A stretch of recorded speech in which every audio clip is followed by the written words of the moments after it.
रहीम।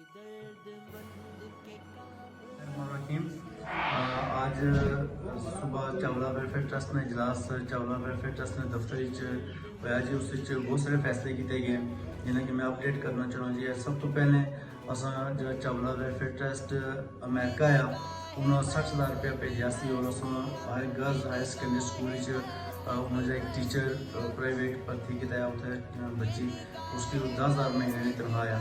अज अस उसकी चुके एक महीना हो गया सी। चावला वेलफेयर ट्रस्ट ने दफ्तर बाबा असद साहब को बुलाया गया और उस उन्होंने 10,000 रुपये की तनख्वाह जी है वो सदर साहब ने मौजूदगी पूरी टीम ने मौजूदगी उन्होंने वाला किया गया। दूसरे नंबर पर जो चावला वेलफेयर ट्रस्ट सऊदी अरब है उन्हें एक डीप फ्रीजर जो बॉडी रखने वो डोनेट किया चावला वेलफेयर ट्रस्ट की। वो अस इतने उसकी नुमाइंदगी की जनाब मलिक कबीर साहब जो सदर है मलिक शफीक साहब ने पाई छुट्टी करवाए हुए सरकार फ्रिज भी फ्रीजर भी आंदा है और इतना रखे ने। अज फिर अस बाकायदा यंग वेलफेयर ट्रस्ट के सदर और जो उन्होंने ऑफिस काम कर सुफियान इश्तियाक साहब उन्होंने वाला किया गया सारी टीम ने मौजूदगी। तीसरा जो असना एजेंडा से वो ये कि जो चावला वेलफेयर ट्रस्ट यूके उन्होंने 1,27,000 की डोनेशन की है। उसका एक नातिया कंपीटिशन है वो अस अरेंज किया दिसंबर नहीं 10 तारीख यानी 12 महीने 10 तारीख इंशाल्लाह। वो चावले ने जितने भी प्राइवेट गवर्नमेंट स्कूल्स और मसाजिद है उन्होंने जो बच्चे पढ़े उन्होंने सब मुकाबला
जन्नतों